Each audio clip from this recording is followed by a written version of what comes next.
This session is going to be focused entirely around really InterSystems' whole set of offerings for transforming FHIR messages, FHIR bundles, and really making use of that within any kind of FHIR application. So just a quick note, the original presenter for this, Keren, I am not Keren. Keren was unable to attend. So we will be playing a recording of her session in her stead, and we'll take, of course, questions and discussions after that. But yeah, I'll just wait another 30 seconds or so for a few more people to come in, and then we'll get started. Okay. Hi, everybody. My name is Keren Skubach. I'm a senior sales engineer from InterSystems Israel, and I'm going to speak with you today about a practical approach to FHIR transformation. Basically, everybody who's here probably know what FHIR is, so I'm not going to speak about what FHIR is, but I'm going to speak why FHIR transformation matters, where should you use it, okay, what are our transformation options, and how would it work? What's the workflow in each one of the options we have? We'll speak about the pros and cons of each one of the options and what are the use cases you might use. And after we'll go through all the options that we have for you, we're going to speak about the architectural challenges, meaning after you have everything in FHIR, what would you do with that data? Okay. So first of all, why should we use a transformation? Okay, why a transformation is matter? Because basically in an utopic world, everything would have been in FHIR by now, but it doesn't. You have a lot of systems. Each one of them has a different format in the healthcare arena. And you know the advantages of FHIR, but you need to migrate or transform all your information to one format. Okay, so you need to understand how to do it in the easiest way. And there's no one easy way. Okay, we're showing you different options, but each one of them has their own benefits. So you can decide which one is good for you. And basically you can decide more than once. Okay, so you might have a transformation that's good for you in a specific scenario and another one which would be easier to use in a different scenario. Okay, so it's not limited to one option for all your FHIR transformation. So if you look at the list, those are the options we're going to discuss today. The first three are something that you can do from within your product. It doesn't matter if you install it on-prem or in the cloud, on your own cloud. The fourth one is our own FHIR service, FHIR Transformation Service. It's a cloud-based service. And the last one is a solution that a partner of ours has built to transform FHIR. So those are the options. You might have some more that you might know about. We'll be happy to hear about them. But this is the list of what we're going to go through in this presentation. So let's start with the FHIR object model classes. The FHIR object model classes has started in version 2024.2. It has a full mapping of all the 155 classes of the FHIR R4 standard, and soon they're going to be the FHIR R5 as well. Those are static classes, meaning it has all the methods and all the properties that the FHIR standard has. So you can do everything you can do with the FHIR class or a static class that you've created on your own. The same way, you have the validate object method, you can validate the name and the structure, everything, you can validate the data types, everything is already built in for you. You can just use them. Okay, since they're already built in, you have the hierarchy of everything, the methods, how to create arrays and lists, how to insert into cells of those arrays, the hierarchy between all the properties within the FHIR standards, everything is already created for you. So that would be easier if you would like to write code using IntelliSense, for example, with minimum errors. Everything is already in there. Okay, you can see all the methods and all the properties, whatever class you're going to use, whatever resource you want to create in FHIR. Okay, it's going to be easier to maintain the code. It's going to be easier to read the code because the same of the methods are going to be used over and over. And you have the promise to create a resource according to a FHIR standard. Okay, so if you shouldn't need to go to the FHIR org site and in order to see all the properties over there, you have everything already defined for you in the classes. Just use them. So if you look at the workflow on how it would be done, is basically you're going to get the data from a non-FHIR standard. Okay, you're going to create one of the FHIR resources using those one of the 155 resources that we already have in the product. And you just map using code in Python or in ObjectScript, whatever you like, and just map those classes with those properties to the data you have received. After that, you can just instantiate the FHIR object out of that class and serialize it and send it, whether it's to a FHIR API or to a FHIR server, whatever you have. Okay, so basically, you take the data, you create a code, you transform it to FHIR, and you continue from there.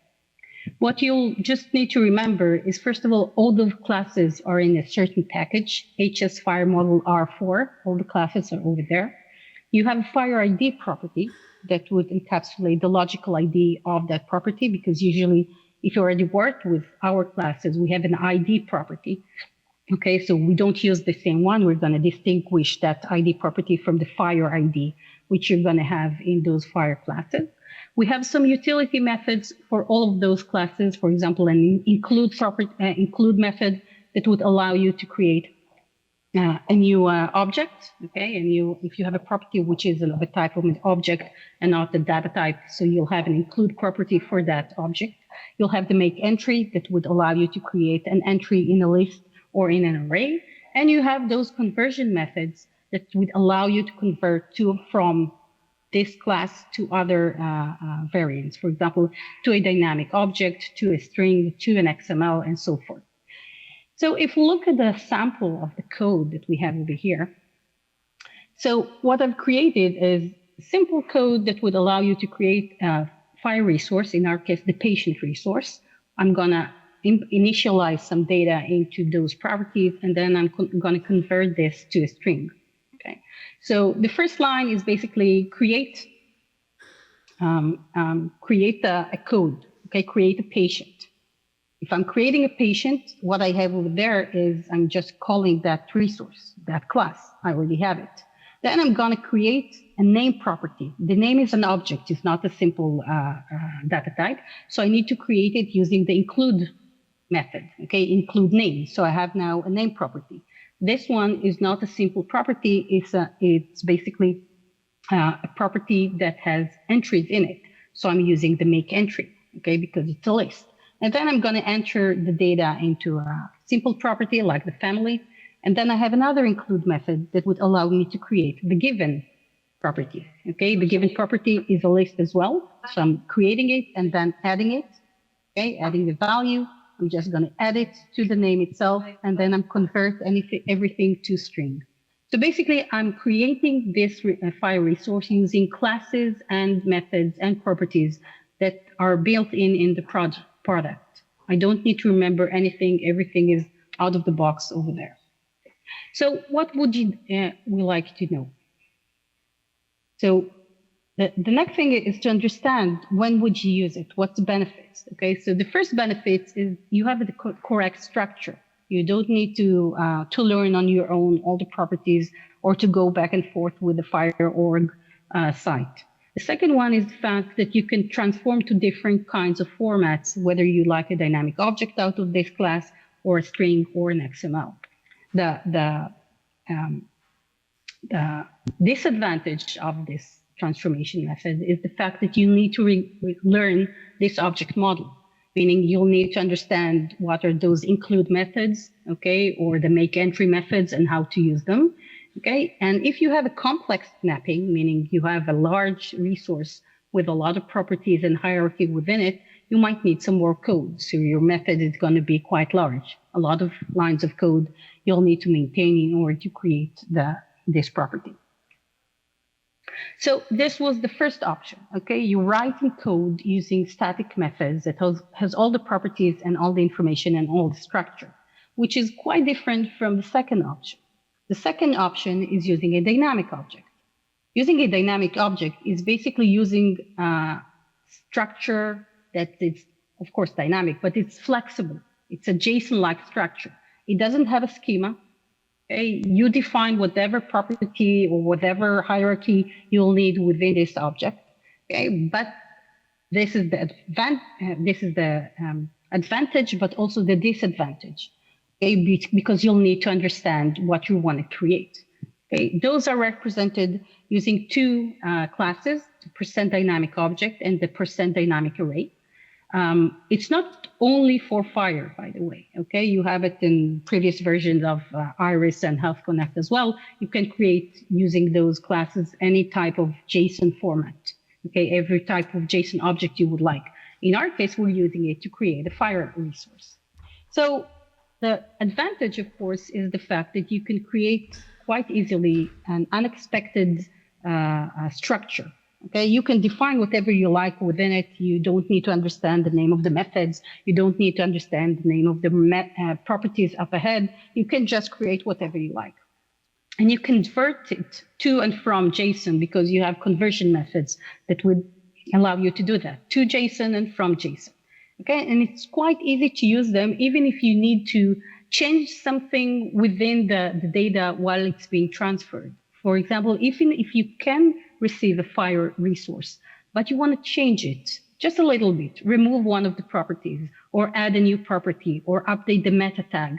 Okay, you can just take it as a dynamic object, change whatever you need, and then transform it back to JSON and continue from there without needing to have the full structure of each one of the resource you're going to use. Okay, so it's really easy to work with. So basically, the beginning is just like we saw before with the FHIR object model. You're going to inject the data in a different format. It doesn't matter which format, you just get the data. You'll create a percent dynamic object, and then you'll start to create those properties one by one or arrays one by one until you have all the information. You can write the data on your own, and then you serialize it back to JSON and continue from there. Okay. So like I said before, we have the dynamic object and dynamic array classes. You can write the code, again, in ObjectScript or Python. It's up to you which is the options you would like to use. And you have the from JSON and to JSON methods to convert back and forth.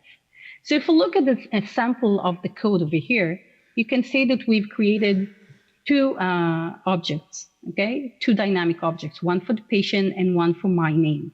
Under my name, I'm creating a property called given, and I'm putting the name, and another property that's called family, and I'm putting it as well. And I'm updating my patient name as my name. Okay, so I have all the properties within the patient, and I'm converting it to JSON. So this is a FHIR resource, a very small one, but it is a FHIR resource that has two properties for the name, okay, a given and a family. So it's quite easy to understand. You can create whatever you like. Okay, but you'll need to understand what type of JSON would you like to create, because basically this is not a correct FHIR resource. Okay, if you look at what we have here, the given is basically shouldn't be in an actual standard FHIR resource, is not a property. Okay, it's basically an array of strings.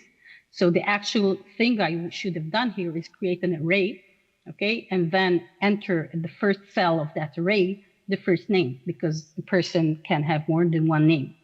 Okay, so there's nothing in the code that would tell me, hello, you did something wrong. This is not a FHIR resource. Okay, because I've created something that looks okay and the code looks okay and it ran without a problem.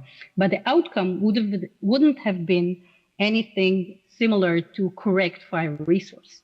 So we saw the advantage, and this as well was the disadvantage. So I'm transforming the information back to JSON.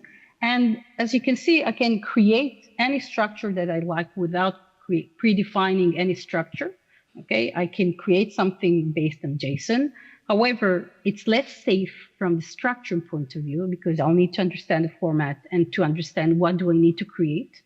And then I'll need to do my own validation, okay, about the structure and about the data types. Okay, if the format of the data is correct, if this specific property should be an integer and not a string, and so forth. Okay, so I'm responsible to do all of that.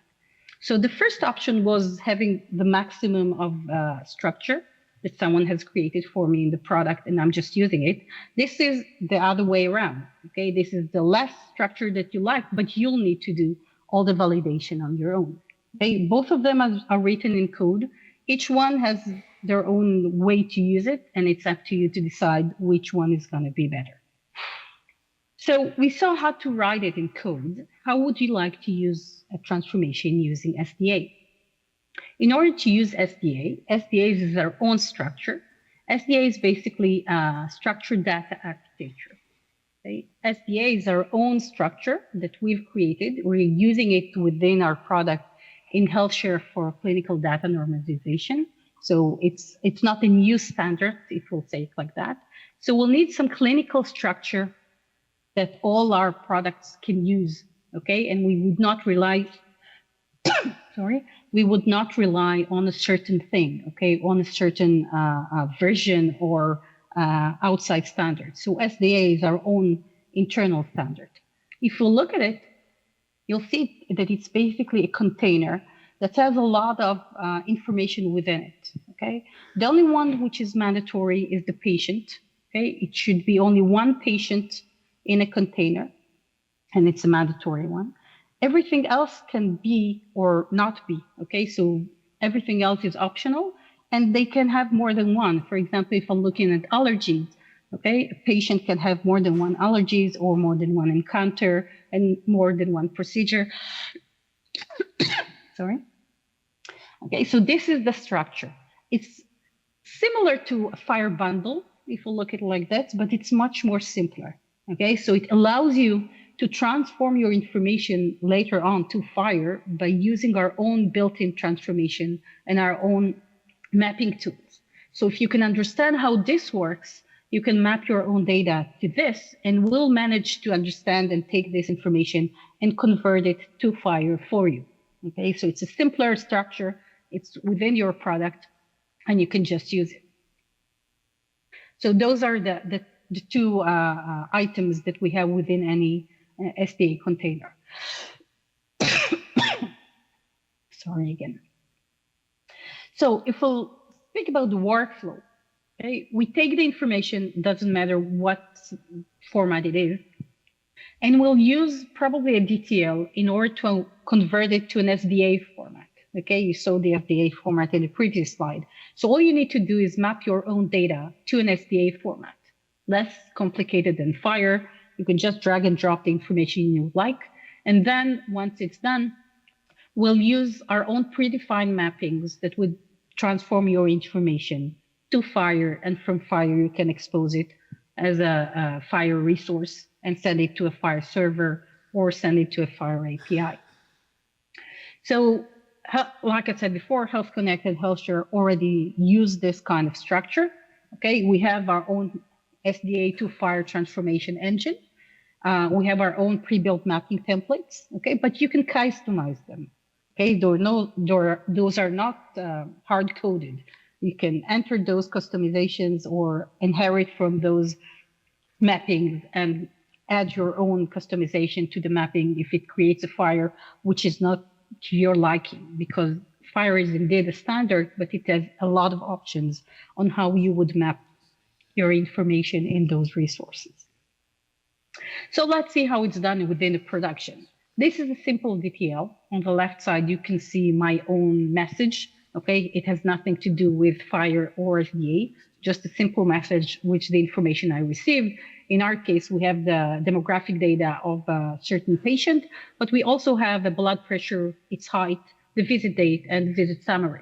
Okay. On the right side, I can see an SDA container, and I'm mapping using a graphical mapping tool like the DTL, that would the DTL editor that would allow me to take the information from the source to the target. Okay, so I can see the information I received. I can map it to the actual places within the container. And as you can see on the right side, I'm mapping it to a patient information, to an encounter information, or encounters. In our case, it's only one encounter, and the observation information. Okay, so out of those, later on, I'm going to have several file resources for a patient, for an encounter, and for an observation. After I've done this transformation, I'm sending it to a business process, a predefined business process, okay, that would take that SDA container and transform it to FHIR. I just need to define for it which operation it needs to send the FHIR to, okay, in what version, okay, how would you like it to be sent later on, and I'll have my FHIR information transformed automatically from the SDA to FHIR. So of course, it's a centralized normalizing point, meaning I have one business process that handles all the FHIR transformations, even though I can put it in several places within my production. I have a visual tool. Okay, I'm not writing it in code. I have a visual tool that would allow me to do the mapping from one format to another format.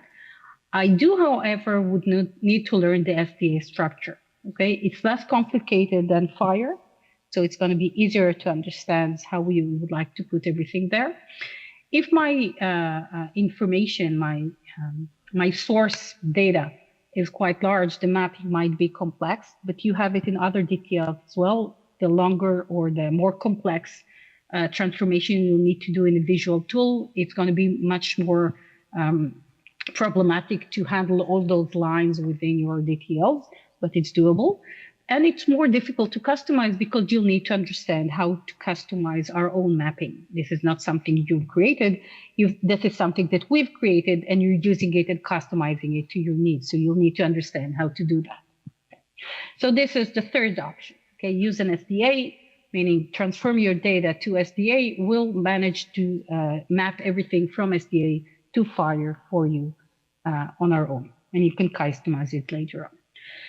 So those three options actually use something that you have within your product. You can install it, or you can use it in your own existing Iris or Health Connect installation, whether you installed it on-prem or you took a installation on the cloud. The fourth option is FTS, FHIR Transformation Service. This service is a managed service by InterSystems, so it sits outside your organization. Okay, and what it does, it converts HL7 version 2 or CCDA documents to FHIR for you. Okay, it's a black box service. Okay, it's cloud-based, it's based on volume, and it's monetized by volume. Okay, and it's designed to transfer the logic from your source system to somewhere else. Okay, so the logic on how to map is not sitting within your organization, but somewhere else. And you can still customize it, of course. Okay, so as you can see customization as something that's being moved from or discussed in every one of those options. So all the options we discussed so far are options that allow you to customize it to your needs, to create a FHIR resource you actually want to create according to whatever definitions you have. So why would you use FTS? First of all, you don't need to create everything in-house. There's someone who's going to use it or create it and maintain it for you. Okay, it's standard. You can reuse those mapping. It doesn't matter on how many different resources you're going to use. Everything is being handled but by one endpoint. Okay, and it shortened the voyage on FHIR projects. Okay, so you have someone who's handling this kind of logic. You'll just manage to transform everything to the data that we need in order to create those FHIR resources for you. So basically the workflow is, this is the information. You're going to send HL7 version 2, for example, to a FTS endpoint. Okay, the FTS endpoint is going to apply those specific mappings for you, and you're going to get back the FHIR resources you wanted, okay, as a JSON back to you. So if we look at what we have along the way, basically we have two endpoints in the FHIR Transformation Server, sorry. One of them is for HL7 endpoint, and the other one is for CCDA. Each one has a different endpoint, so you can send both of them simultaneously. And you can also configure it to look at the S3 bucket. So if you have your data and you upload it to an S3 bucket, the FTS can look in that bucket, and every new file you would find there, you would pick up and transform it to FHIR.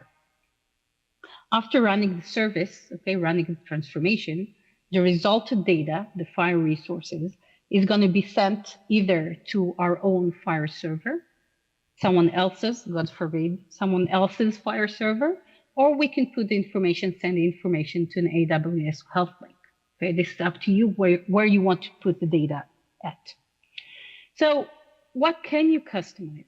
Basically, you can customize the data before we do the transformation and after we do the transformation, okay? Because what we have over here, for example, before we do the transformation, let's speak, for example, about the HL7 scenario, we're expecting to receive HL7 version 2.51, okay? So if you don't have HL7 2.51, you'll need to create a transformation that would allow to transform your data to 2.51. Once we have that, we'll transform it to FHIR. This is the pre-process transformation. You can write a DTL, upload it to the service, and every time you have a message coming, we'll run that DTL for you, create the 2.51 message, and run the mapping to transform it to FHIR. The post-process, actually, what it does, it takes the FHIR that has been created after the mapping and tweak it, and then change it a little bit according to your needs. Add some more tags, remove some tags, whatever you think you'll need to do. This actually transforms it from FHIR to FHIR. Just change it a bit according to the logic you intended to do. Okay? And you can also use data mapping for all the FHIR elements for the coding, codable concept data types within the FHIR mapping. Okay, so you can use and those mappings in order to control which kind of LOINC codes, for example, you would like to use and so forth. So if we look at how it's done, basically in our InterSystems Managed Services portal, you created deployments for the FHIR Transformation Service, okay? You'll configure it, okay? And not just saying what kind of information you would like to receive, you can configure it in certain ways. For example, don't encrypt, okay, the external resource ID. Okay, so we have several issues or several topics that you can use in order to that. And you can upload your resources, the pre-process and post-process resources. Okay, so this is how you would select one of the configuration options. Afterwards, you can look at if you want to add some information, for example, for the meta tags. Okay, if you want everything that has been created using the FHIR service, for example, the FHIR Transformation Service, to have a meta tag that would point out that this was transformed using the FHIR Transformation Service or any other data that you would like to put over here. And then you upload those pre-process and post-process transformation or sub-transformation as well. Okay, once it's up and running, all it's going to do is going to start looking for that data. Okay. In the next slides, you can see how you can basically upload or create your own mappings for certain LOIN codes, for example, or any codable concepts you would like to work. And at the end, after you've configured everything you would like to do, you can use our test harness just to check that, for example, on the left side, you'll see an HF7 message, okay, being transformed to a FHIR resource according to the mapping we've created, but you configured to your own needs. So basically, the scenario would be, for example, a hospital would send ADT message to FTS using Iris, for example. Okay, FTS will return a FHIR patient and encounter resources that's going to be sent to a FHIR repository or FHIR API somewhere. Okay. So someone else is doing that mapping for you and transformation for you. So the pros is quite obvious. You have managed services someone is maintaining. We are that someone, okay? It's being maintained by InterSystems. You have less complexity on onboarding your FHIR journey. Okay, someone else is handling this kind of options. Okay, so it's going to be easier to just start working with FHIR before even understanding the whole concept or the complexity of the project. However, it does require network connectivity. This is a cloud-based service, so you'll need to be able to connect to that cloud at all times, okay? And it doesn't always handle those edge cases formats, okay? If you have something that it's really out of the ordinary, it's not always going to be covered over here, okay? So just bear that in mind, but for 99% of the cases, it's going to be fine just using the basic mappings that you have over here. So we have 4 options for transforming FHIR. This is the 5th one and the last one. The last one is Fume. Fume is basically a product that's being created by a company named Outburn, based in Israel. It's basically a transformation engine to FHIR. Okay, it supports various formats, including CDA and HL7 and other formats, and it's being built and maintained by Outburn, which are an InterSystems partner in Israel. Okay, so what it does is being activated as part of the production. Okay, you're going to see in a minute how it's being activated, but basically you define the map up front. Okay, they have their own designer that would allow you to create your mapping to FHIR from the format that you have. You would activate it as part of your production, and then you have a business operation that you contact you to using REST. Okay, and you just send the information, to the product which kind of mapping would you like to use, and get back the information in FHIR and decides what you want to do it over there. So this is an example of the Fume designer. Okay, on the left side you can see the data that they have received. This is the source data. Okay, the source message. On the top right you'll see the mapping. You're basically saying which kind of information, which kind of field would you like to put in where. And on the top right, on the bottom right, you'll see the actual FHIR resource that has been created according to that mapping. It's a what you see is what you get type of design. Okay, so any change you do in the mapping, you can automatically going to see the FHIR that's been created out of this. So it's really easy to understand and to custom in order to create the exact FHIR structure that you would like to use. And then you save it as a mapping, and you tell your production which kind of mapping would you like to activate. Okay, so in your production, whether it's in a business service, you'll have a list of all the mappings that you have defined in Fume, or in a business process, you can just send to that business operation the name of the mapping you have created, or in the business operation itself, you can create it over there as well. Okay, so you can create your own logic within your production in order to understand what kind of mapping would you like to use. For example, if I'm getting a message on this specific format, I'd like to use this mapping, or if I'm getting a message from a different source system or a different format, I would like to create different kind of mapping or activate a different one. Okay? So if we look at the use case, a health system get, for example, an ADT message, okay, or any other kind of message, it uses a REST call to call the Fume plugin to convert that data into a FHIR patient and encounter resource in our case, okay, get back the JSON and decides what to do with it, okay, whether to send it to a FHIR repository, to an EHR system, to an API, whatever. You have the FHIR data in your hands, and it's up to you to decide what to do with this. Fume has several versions or several levels. Okay, the first one is the playground. Like I showed you before in the designer, it's an open source out in the on the web. Everybody can use it. You can create your own map. You can play with it. It doesn't cost you a thing. You do not need to install everything. It's out there. The second one is the Fume community. Okay, it's an open source engine. You can download it, install it, use the mapping you've defined before, and go from there. And the third one is a Fume enterprise. Okay, that would allow you to install your own installation, including a private designer. So you're not sharing that designer with everybody else that can see your mapping if you want to put it within your organization without contacting anyone. Okay, this is billable, of course. This is something that you need to pay for. It's not free.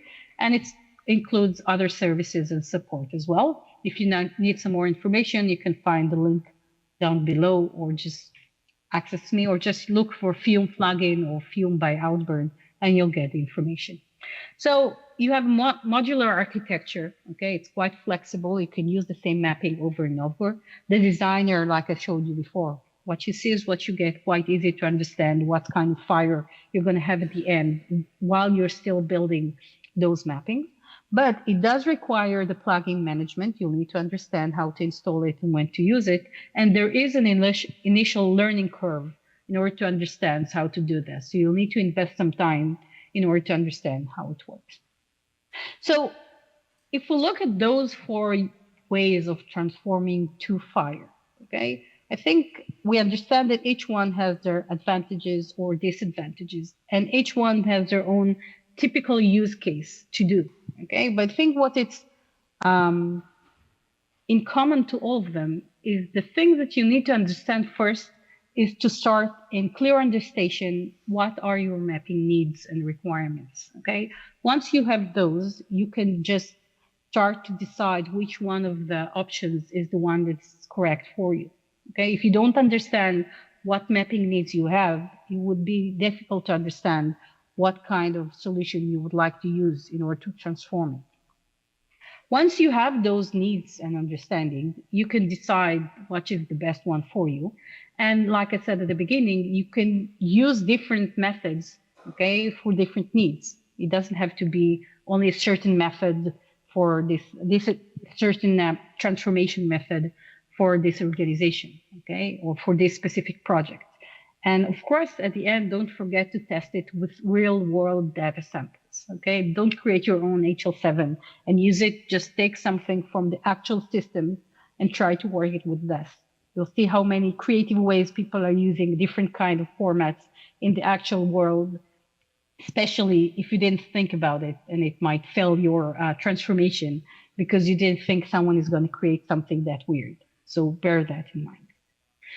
So those five transformation methods show you how you can take your data and transform it to FHIR. But what would you do with that information once you have everything in FHIR? Okay. So the next challenge is going to be to decide whether you would like a FHIR repository or a FHIR Façade. And in order to understand which one is the actual thing that is going to be better for you, you'll need to understand what's the difference between both of them. So what is the FHIR Façade? FHIR Façade is basically a FHIR interface that shows you a FHIR API, okay? But behind the curtain, okay, the data is actually arriving from different systems, and neither one of them needs to be based on FHIR.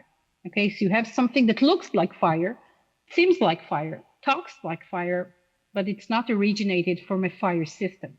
Okay, nobody's keeping that data as FHIR. It is just a gateway to get information from legacy data sources. Okay, and it converts the information, transforms the information to and from FHIR on the fly. Okay, so as the client, you are not aware you're not aware of what's happening behind the scenes, but on the architectural point of view, you're accessing data that it's not being kept as a FHIR. However, a FHIR repository is just the opposite. All the information is being kept in a FHIR repository, in a FHIR database, as a FHIR resource. Okay, it's a point of truth for all the data in FHIR in the organization. You want to know something, you just access the database. The data is already there in FHIR. Okay, and it supports all the actions and the search and everything that needs to be done according to the FHIR standards. This is the FHIR repository. Okay? So if you look at the architectural point of view, on the left side, you see the FHIR Façade architecture. Okay, so if I'm a REST client, I'm accessing a FHIR Façade that sits in front of all those legacy systems. Okay, and it maps the data in real time. So whenever I'm issuing a search or trying to send something, the transformation is being moved on and on until it reaches that actual system, and then I'm getting the information back. On the right side, I'll see the architecture for a FHIR repository. In that case, all those systems are sending information to the FHIR repository, and it's being kept there. But once I'm, as a client, accessing that FHIR repository, there's no connection to the actual system. There's a connection only to the FHIR database in our point of view. So the FHIR database is actually independent of those data sources after the data has been sent, okay? The data is being sent all the time, of course, because the data is continuing to be changed in those source systems, but I can independently update or change the information in the FHIR repository or query it, okay, without needing to access those systems in the backend. So pros of accessing a FHIR Façade is basically the development phase. Okay, if someone tells you, I need to create a FHIR interface for a certain scenario, okay, so all you need to do is understand where the data is and do the transformation on that specific scenario. Okay, so the deployment and development is going to be quite easy for a certain specific scenario. Okay, you have real-time access to the data, so the data is always correct because you're taking it from the source system. Okay, there's no time gap.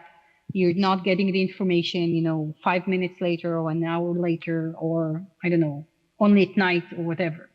However, it's limited in the scalability, and you're depending on the source system, meaning if you have a lot of queries coming to, okay, you're going to overload that source system, okay, and response time is going to be dependent on the source system. You cannot have anything related to scalability because you're not in charge of that system. You're just querying it or just sending information to it. So this is a restriction. However, in the FHIR repository, you have full control over your data. You have a database with all the information in it in FHIR. So you'll have high performance and you can extend it and you can scale it and so forth. However, it does require to govern that data. Someone needs to maintain it. Look at the indexes, look at the storage, make sure it's up and running, it has all the CPUs it needs and so forth. Okay, so different kind of scenarios, okay, and different kinds of solutions. So the use case for using FHIR Façade is usually when you really need to create only 1 or 2 scenarios to give access to a FHIR data. That's it. Okay, it's usually going to be a starting point or just a temporary or transition solution in the long run architecture of FHIR. While a FHIR repository is probably going to be in the long run. It's going to be the final solution on how to use all the cases of your FHIR needs. So you have specific needs for now, but in the long run, you're going to have a lot of them. So try to maintain everything as a FHIR Façade for every kind of scenario you're going to have later on. Is going to be quite problematic because you're actually going to create all the logic that the FHIR repository has, but you'll write it one by one. Once you have a FHIR repository, you can analyze it and use the research on the data and create patient and personnel apps based on that. So it's going to be easier while you have all the data over it. So to create it is going to be much more work than creating FHIR Façade, but the uses for it in the long run are going to be much more advanced and vast in the types of things you can do with it. Questions so far? This is an open mic. Everybody has a question. This is the time. And if not, I'm just going to remind you, today is Tuesday. Those are the sessions that already have been done in FHIR. Okay, we're still not here this Sunday and Monday, and this is us. Okay, this is practical approaches. There's another one later today if you'd like to hear about that. And we have in the Tech Help, Tech Exchange, we have another lecture on that, and tomorrow, and this one as well, sorry. And all the lectures are going to be recorded, so if you missed anything, you can go back to that and see. And the last one, or last before the last one, I'll encourage you to sign up for our early access program. Okay, if you scan this QR code, you would be entered into our early access program. You would get notifications about beta products and things that we'd want you to use up front before we publish it to the public. If you're curious about what is going to come, this is the place for you to try. And thank you so much. This is me. I was Keren. If you have any questions, this is my email. I hope you enjoyed the rest of the show.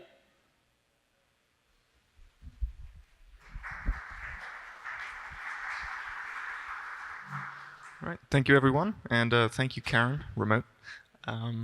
Yeah, if there are any questions, absolutely we can stick around for a few minutes. I guess, Keren sort of covered 5 main ways to sort of operationalize your FHIR transformations: object models, custom dynamic objects, FHIR Transformation Service if you're looking for a managed service in the cloud, using a Fume sort of plugin within Iris for Health or Health Connect, and then building FHIR Façades for on-the-fly transformations for real-time access. So if there are any questions about those, yes? It's separate. Cool. We'll be around for the rest of the day, so talk to us, or of course email Keren as well if you'd like any more details on her presentation. But yeah, thank you.